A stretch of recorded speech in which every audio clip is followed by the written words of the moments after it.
The Eagles' OTAs begin, and there's one thing I gotta say. This team is stocked. Yo, by the way, kick Dingbat here. Who needs the season to start right now?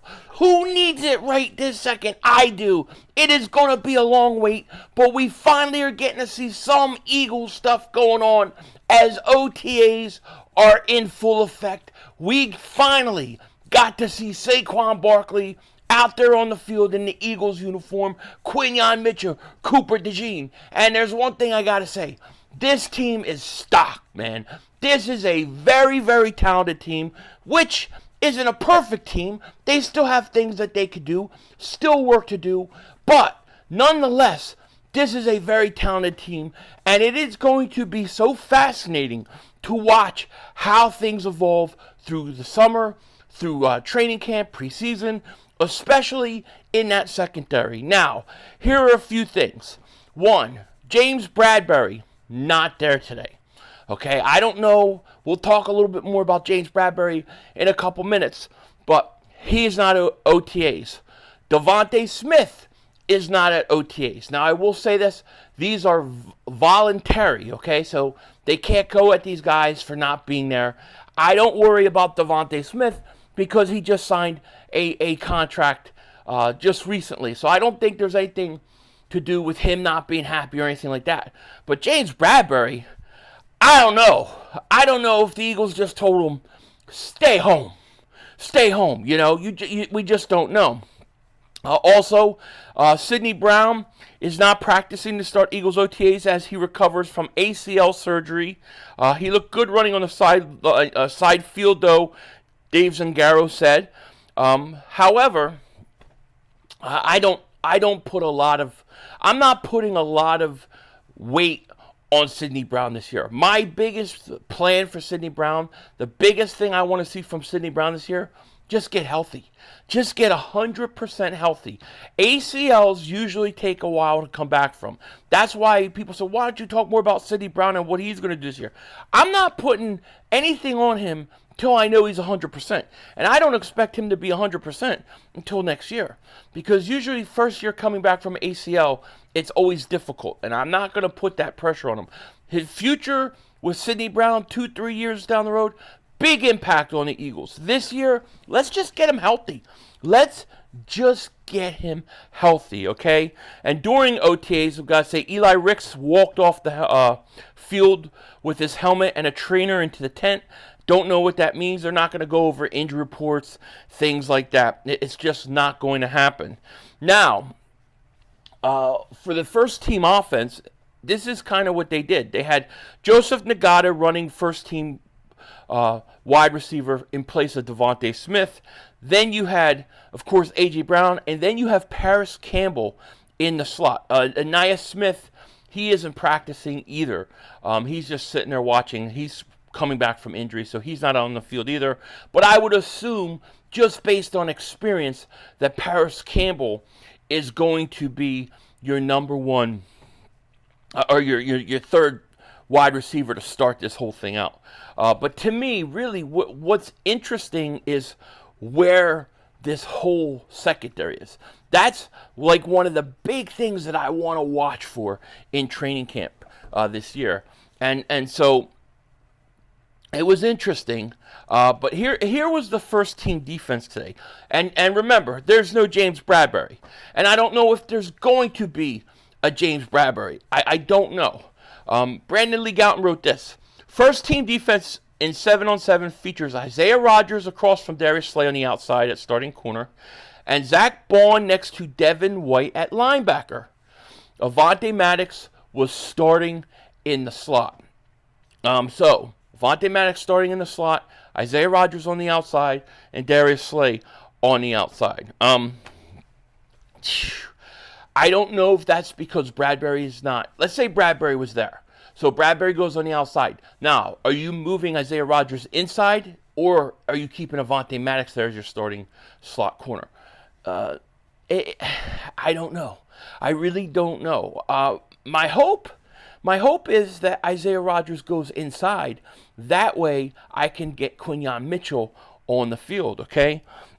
Now your starting second defense in the secondary, they had Quinyon Mitchell started. He was second team on the outside, and Cooper Dejean was starting as a slot corner. So he was started. Well, he wasn't starting, but he's starting his training and his position at the starting corner for a little bit. Okay, but you have Cooper Dejean, the Flying Frenchman, in the slot. You have Quinyon Mitchell on the outside with the second team, okay? Let's see here. Quinyon Mitchell, second team, 7-on-7. He had blanket coverage on a deep throw from Pickett to Jacob Harris. He broke it up.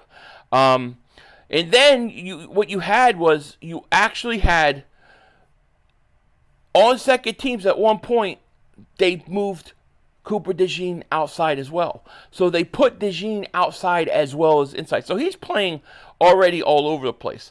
The one place I expect him to go is I expect him to play at some point safety. I mean, we'll find out. But you know, so far, we'll see. And then you have Avonte Maddox. He started as a slot corner. He went and he was third team safety today. So a lot going on with this team, and especially in the secondary today at OTAs. I think with, like, let's say Cooper Dejean, I think you start him off. They're going to start him off in the slot corner, probably play him a little bit outside here or there. But I think as training camp goes on, you'll see him at some point. I would be shocked if at some point you don't see him in training camp getting reps at safety. How many reps? I don't know. But he's going to get moved all over the place. But they probably want to get him comfortable on the outside. I mean, on the inside at corner. Now, here's my issue. Let's say you have Isaiah Rodgers on the outside. You have Slay on the outside. Now, let's say you just get rid of BRADBERRY, right? Let's say you just get rid of him. Now, you have Isaiah Rodgers. You keep him on the outside with Slay. Now, Quinyon Mitchell isn't playing. He isn't playing. He ain't on the field. I want my rookies playing. I want them playing. So now I got Quinyon Mitchell backing up Isaiah Rodgers. Now people may say, well, he might beat Isaiah Rodgers out later at some point in camp. Maybe. But I look at Isaiah Rodgers when the Eagles got him from the Colts. I looked at him as a quality starting corner who could play in this league. So I hate the fact that you would have Mitchell backing up Isaiah Rodgers on the outside. What I hope would happen, and I hope that the reason why Mitchell's getting reps on the outside is because BRADBERRY's not there. And then when BRADBERRY goes post-June, hopefully they slide Isaiah Rodgers inside. But it doesn't look like that's going to happen. It doesn't look like it. And maybe they're just trying to get a field. They want to see what it looks like, you know, those kind of things. But to me, I want to see Quinyon Mitchell play.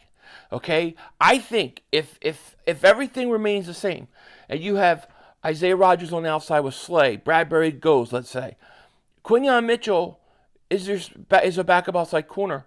He's going to have a harder time getting on the field than Cooper Dejean, because Cooper Dejean inside the slot, I think, could eventually replace Avonte Maddox. And Maddox with his big-ass toe can't stay healthy anyways.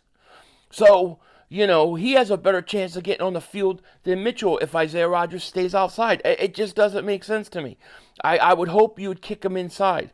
You know, as far as the linebackers, Devin White had a pretty good day in training camp. OTAs. Oh, this is OTAs, and there's no hitting, there's no pads. You know, but he had good coverage and a pass breakup on a Hurts throw to Saquon Barkley, who ran a wheel route to the corner of the end zone. That's pretty good. And then they also said, offensively, PARRIS Campbell's getting a lot of targets from Jalen Hurts. So they're really trying to utilize that number 3 wide receiver. Part of it could be because Devontae Smith isn't there and Nagata's on the outside. You know, come on. But Jalen Hurts, they said, targeting PARRIS Campbell a lot. Like I said, I'm not really so much worried about the offense. I do worry about that 3rd wide receiver. I would like to see the Eagles go out and get another 3rd wide receiver. But PARRIS Campbell, I think he could be no worse than Quez Watkins. Well, he's no worse than Quez Watkins was. He's better. So you have that. And then we'll see when Ainias Smith is healthy and he comes back. we'll see. It's very hard to know what OTAs, because sometimes they just want to get a look at something. Hey, let's just throw Isaiah Rodgers out there. We're just going through the drills. Bradberry's out here. I don't know. We don't even really know their plans with Bradberry, but it'll be curious to see if anybody asks the question, why isn't Bradberry here? Because I would not be surprised if the Eagles said, listen, you're gone post June 1st. No need to come to voluntary workouts, or OTA. So who knows? It's going to be interesting. But seeing all these guys out there, man, it's pretty cool. I will say this. Quinyon Mitchell, from what we heard of OTAs today, looks great. I mean, he jumped a couple routes. He broke up a couple passes. Devin White, same thing. And then, I think Zach Baun at off-the-ball linebacker to start this thing is no surprise, based upon the way Vic Fangio spoke. And then I don't even know if Nakobe Dean is healthy and cleared to practice anyways. So, going to be a lot of interesting things this training. This is probably one of the most interesting training camps and preseasons that I could ever remember, because usually you get tired of watching the backups play. But I'm telling you, from first half of the first quarter to the fourth quarter is going to be really interesting battles going on to watch this year. The last 5 minutes of the fourth quarter will be boring, but I can't wait to see. But these guys are out there. They're practicing. They're all going to speak shortly, and we'll probably have more on that later. I just got to run to work for a little bit. So with that said, Eagles looking good. This secondary is very, very interesting battle. No doubt about it. With that said, take care. Talk to you later. Of course, don't be a dingbat. Remember, it's how we vision, baby. We're all just living in it.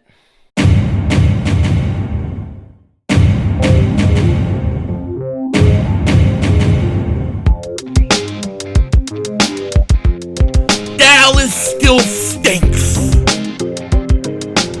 So I just want to take a second. I want to give a huge shout out to Chris Franklin, Zach Berman, Dave Zangaro, Ed Kratz, John McMullen, all those guys, Brandon Lee Gouton, all those guys who are out there at OTAs giving us film and stuff to see and look at the Eagles, man. Shout out to them. Make sure you follow them all on Twitter, and they keep us well informed of what's going on, especially for us that can't be at those OTAs on the field watching. But shout out to all those guys and anybody that I forgot.